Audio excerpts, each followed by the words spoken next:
मिल गया। आज समाज का उल्टा दृष्टिकोण है कि नहीं, बोलो उल्टा दृष्टिकोण है।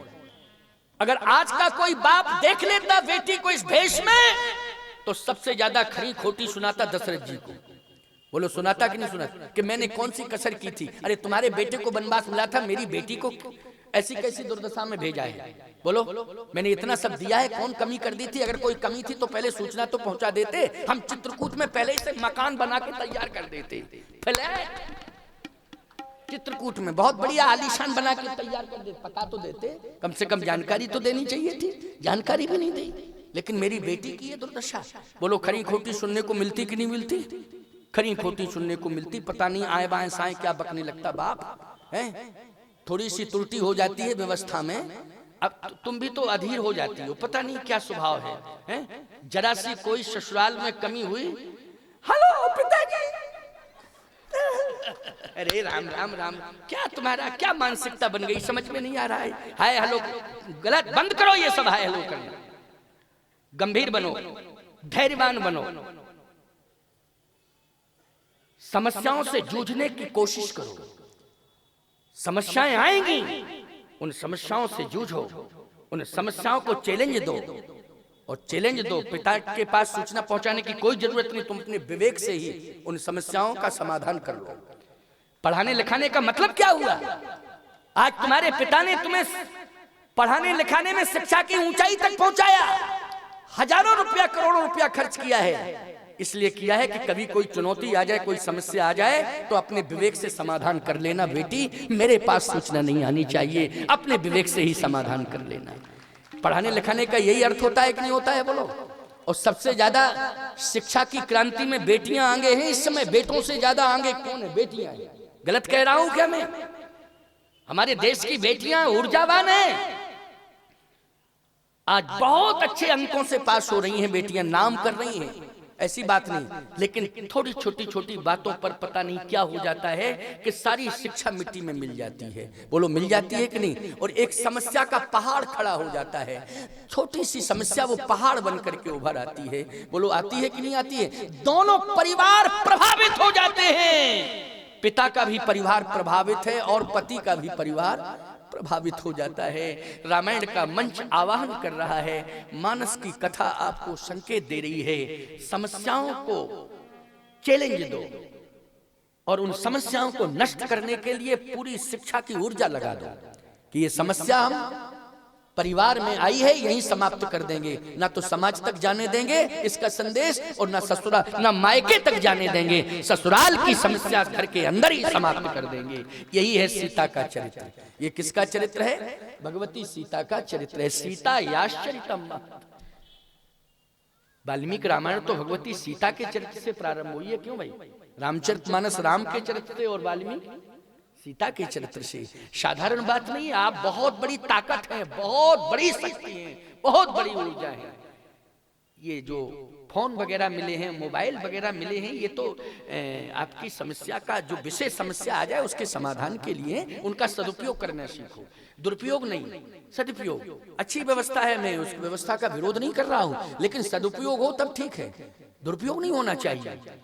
ये क्या एक एक सेकंड की बात जो है करना और पहुंचाना, परेशानी में डालना, नहीं नहीं, गलत। इसका सदुपयोग करो, अपने विवेक का परिचय दो, अपनी विवेक की ऊर्जा से समस्याओं का समाधान करना सीखो। बेटियों के लिए भगवती सीता का चरित्र आपको ये प्रेरणा दे रहा है। आइए सुनिए, जनक जी महाराज ने हृदय से लगा लिया बेटी को, रोने लगे फूट फूट करके।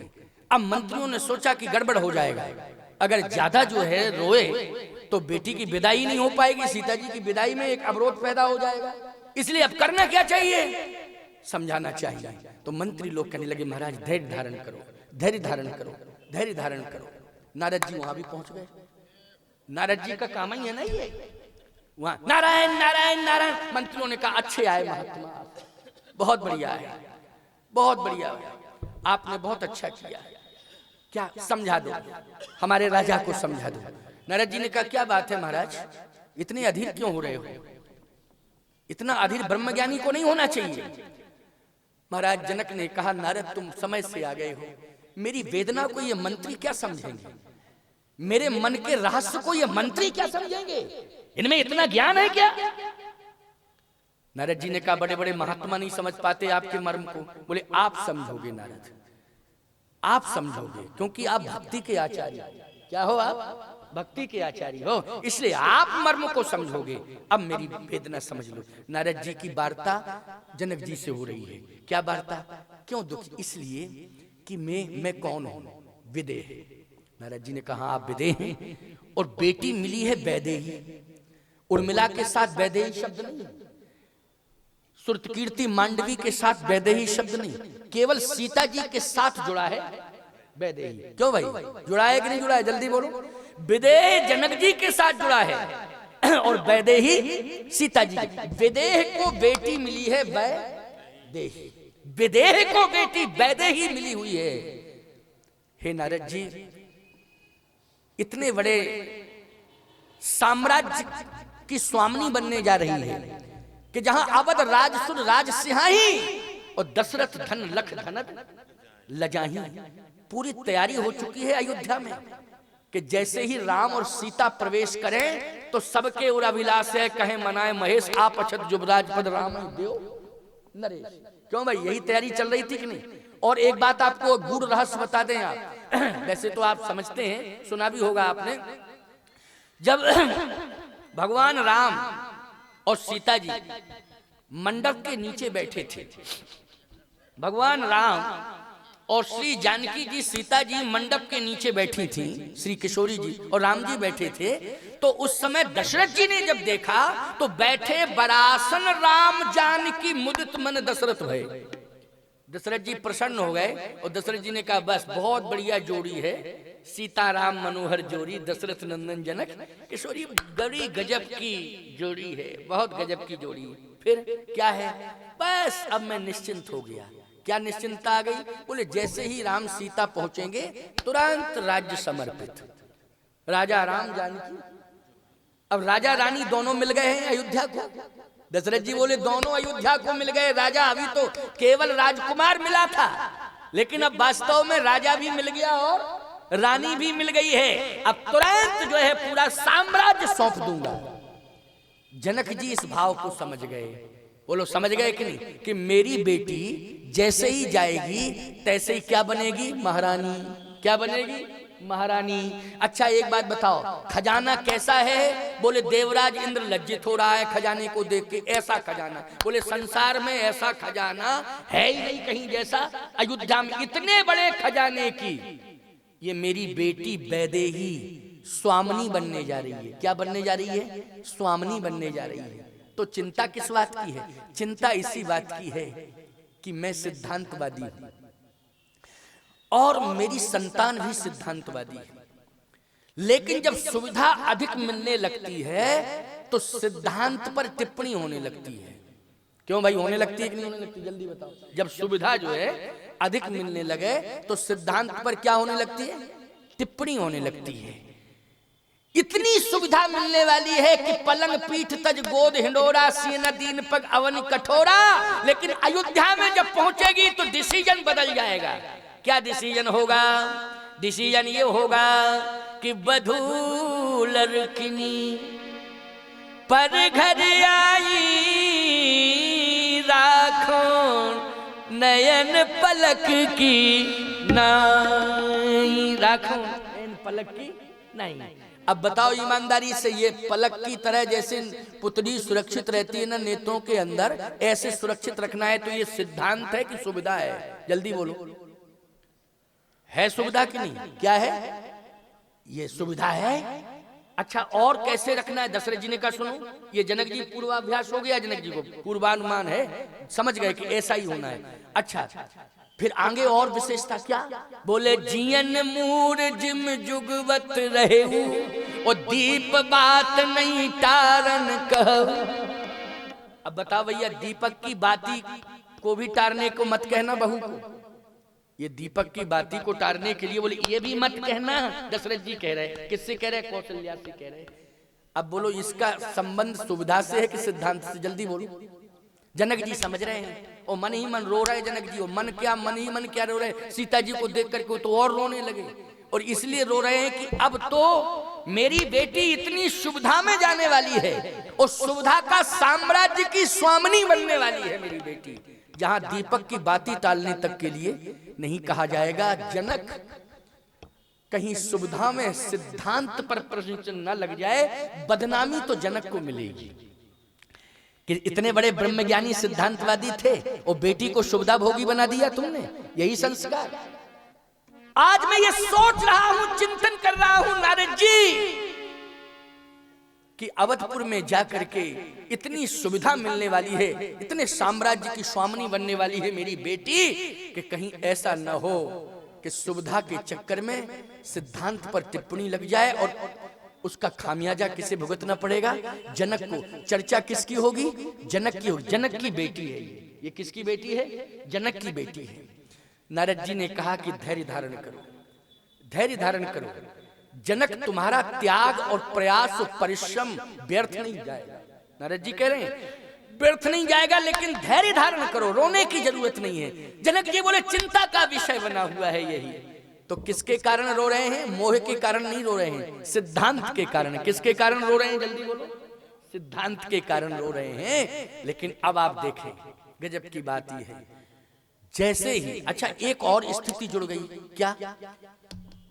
सुनैना जी ने कह दिया कि सुनो, बेटी के साथ दासियों को भेजो, बेटियों के साथ दासियों को भेजो। दासियों को भेजो, किसके लिए दासियां जाएंगी? बोलो ईमानदारी। दासियों का मतलब क्या? सेवा। दासियों का मतलब सेवा। एक बात और बतावें, पिता की सोच में और माँ की सोच में अंतर है। माँ का मोह ज्यादा होता है बेटी के प्रति, होता है कि नहीं होता है? जैसे बाप ने भरपूर दे दिया हो, पीछे से माँ कहेगी ये और दे दो, ये और दो, ये क्यों माँ कहेगी कि नहीं कहेगी? अच्छा तो वो कहे दे तो दिया है, नहीं नहीं ये हाँ दे दो, दे दो, दे दो, दे दो, कोई बात दे दो। ये माँ की ममता भी क्या है? माँ की ममता है। लेकिन सत्य कह रहा हूं मैं, लोग कहने के लिए कह जाए कि बेटी के प्रति माँ की ममता ज्यादा होती, मैं कहता बाप की ममता ज्यादा होती। बस अंतर इतना है कि माँ पहले से रोने लगती है, विदा करते समय रोती है, और बेटी चली जाती है तब रोती है। लेकिन बाप एकांत में जाके रोता है, जहां कोई होता नहीं, जहां कोई होता नहीं है वो वहां रोता है। जहां कोई होता नहीं वहां रोता है तो कौन देख पाएगा आंसू? बोलो भाई। लेकिन ऐसी बात नहीं है कि पिता के आंसू कम निकलते हो, लेकिन कोई देख नहीं पाता है। वहां कोई होता ही नहीं है जहां वो रोता है। सत्य तो ये है कि पिता का भी बहुत बड़ा स्थान है, पिता का भी दायित्व बहुत बड़ा है। बोलो है दायित्व कि नहीं है? बहुत बड़ा दायित्व है। घर के अंदर की संपूर्ण जिम्मेदारी आपकी है, लेकिन घर के बाहर का क्षेत्रफल बड़ा होता है, घर का क्षेत्रफल अंदर का उतना बड़ा नहीं होता है। बोलो भाई कितना बड़ा होगा घर के अंदर का क्षेत्रफल? अंदर का क्षेत्रफल, घर के अंदर की व्यवस्था को आप संभालती हो, सीमित क्षेत्र है, लेकिन बाहर की व्यवस्था को पिता संभालता है, असीमित क्षेत्र होता है। उसके सामने बहुत बड़ी बड़ी समस्याएं हुआ करती हैं। इसलिए पति पत्नी को दोनों को सकारात्मक सोच अपनानी चाहिए और बड़े प्रेम से रहना चाहिए, जिससे न घर के अंदर की समस्या रहे न घर के बाहर की कोई समस्या रहे। सुनैना जी ने कहा कि दासियों को भेजो। जनक जी ने कहा ठीक है भेज दो। लेकिन फिर जनक जी ने कहा कि सुनैना, अगर दासियों को भेजा जाएगा बेटियों की सेवा में तो ये कहा जाएगा कि बेटी का पक्ष लिया गया है। इसका मतलब है राजा ज्ञानी तो है लेकिन अज्ञानी भी है। क्यों भाई? क्योंकि भेद माना है। इसलिए मेरा एक सुझाव है कि दामादों की सेवा के लिए दास भेज दिए जाए। बोलो भाई, ये संतुलन बनाने की बात है कि नहीं? जल्दी बोलो, ये किसकी बात है? बोलो भाई, ये संतुलन बनाने की बात है कि नहीं? और अगर दासियां चली जाती बेटियों की सेवा के लिए तो कहीं ससुराल में ये ना होता कि देखो भैया बहुत बड़े आदमी थे तो बेटियों की व्यवस्था तो कर दी, लेकिन दामाद का तो कोई सम्मान ही नहीं है। दामाद के बारे में तो कुछ सोचा ही नहीं है। क्यों भाई? लेकिन क्या बात है साहब, तराजू का पल्ला रखिए, उस पर तौलिए। क्या पवित्र उदार मनः दृष्टिकोण है महाराज जनक का। जनक जी ने कहा कि तो दासों को और भेजना है। और सुनो, केवल थोड़े दास और दासियां नहीं जाएंगी, नहीं तो संदेश गलत जाएगा। फिर अधिक मात्रा में दासियों को भेजो, अधिक मात्रा में दासों को भेजो। बेटी और दामादों की सेवा भी होनी चाहिए, लेकिन बेटी के समान और दामाद के समान जो भी वहां रहते हों उन सबकी सेवा भी होनी चाहिए जनकपुर की ओर से। ऐसा दासी दास दिए बहु तेरे, बहु तेरे मानी असंख्य भेजे। बोलो भेजे कि नहीं भेजे? इसका मतलब है कि मिथिला में भी कहीं कोई सेवा से वंचित न रह जाए। अगर महिलाएं हों तो दासियां अधिक भेजो, पुरुष हैं ज्यादा तो दास अधिक भेजो। वहां की महिलाएं, वहां के पुरुष कोई सेवा से वंचित न रह जाएं। बोलो राम राज्य की पृष्ठभूमि पहले ही से बना के तैयार कर दी कि नहीं कर दी? जल्दी बोलो, कर दी कि नहीं कर दी? इसलिए मैं कहता हूं ये सोच केवल मिथिला की हो सकती है, ये सोच जनक की हो सकती है। याद रखना, जनक मानी होता है पिता। सीधी सी बात, तुम सब भी जनक हो। जिनके बच्चे पैदा हो गए हैं, बोलो वो जनक है कि नहीं? जल्दी बोलो, क्या हो तुम? नाम से कुछ भी हो, संग प्रसाद दास जो भी लगाते हो, लेकिन ईमानदारी से बताओ, अगर संतान पैदा हो गई है तो तुम क्या हो? तुम जनक हो। अच्छा, आप कौन है फिर? आप सुनैना है। सुमानी सुंदर, नैन जिसके नेत्र सुंदर हो। तो नेत्र सुंदर किसके हैं? नेत्र सुंदर ये नहीं हिरण जैसे नेत्र हो ना, हिरण जैसे नेत्र हो ना, ना हिरण विरण जैसे नेत्र नहीं। जिसकी सुंदर दृष्टि हो, जिसकी सुंदर दृष्टि हो, जिसकी सकारात्मक सोच हो और दृष्टि भी उसकी समान रूप से हो। कैसी हो? समान रूप से, अपने पराये में भेद ना हो, जिसकी दृष्टि में अपने पराये का भेद ना हो, ऐसी दृष्टि जिसकी है वही सुनैना। तो तुम भी सुनैना बनो। क्या बनो? सुनैना बनो। तुम सब जनक बनो। देखो रामराज जाएगा कि नहीं आएगा? बोलो भाई, चाहे जितनी चुनौतियां क्यों ना आ जाएं, लेकिन रामराज निश्चित रूप से आएगा। तो आज महाराज श्री जनक कहते हैं, नारद मैं इसलिए रो रहा हूं, लेकिन जिस समय देखा कि मेरी बेटी ने त्याग कर दिया। किसका त्याग किया? बोले भोग रोग शम, भोग रोग सम भूषण भारू, ओ यम यातना सदस संसारू, जही लगनाथ ने ही अरुणाते, पिय बिनती तरण ताते। इसलिए सीता जी ने भोग रोग संभूषण भारू, जितने संबंध नाते हैं सब त्याग दिए। कहा कि जो भी है मेरा पति है, पति है, पति का सुख मेरा सुख है, पति का दुख मेरा दुख है। सीता जी ने कहा इस बात को, पति का सुख ही मेरा सुख है और पति का दुख ही मेरा दुख है। कितनी अच्छी सोच है। बोलो ये सकारात्मक सोच है कि नहीं? ये सकारात्मक सोच है। और समझा रही है किसको? सास को। समझा रही है ससुर को। जिए बिन देह नदी बिन बारी, ओ तैसे ही नाथ पुरुष बिन नारी। जिए बिन देह, सास ससुर से कह रही है कि आप दोनों ज्ञानी हैं। नदी, जल के बिना नदी की कोई कीमत है? दशरथ जी ने कहा कोई कीमत नहीं है। प्राण के बिना देह की कोई कीमत है? कौशल्या जी ने कहा कोई कीमत नहीं। तो जैसे नदी के बिना, जल के बिना नदी की कीमत नहीं होती है, पिताश्री प्राण के बिना माता, सास माता प्राण के बिना देह की कीमत नहीं होती है। सीता जी कह रही हैं वैसे ही पति के बिना पत्नी की कोई कीमत नहीं होती है। इसलिए मेरे पति का सुख ही मेरा सुख है, पति का दुख ही मेरा दुख है। जो भी दुख सुख पति के साथ जुड़ेगा उसी को मैं प्रसाद के रूप में ग्रहण कर लूंगी। तो बोलो समझाया कि ये सिद्धांत बोल रहा है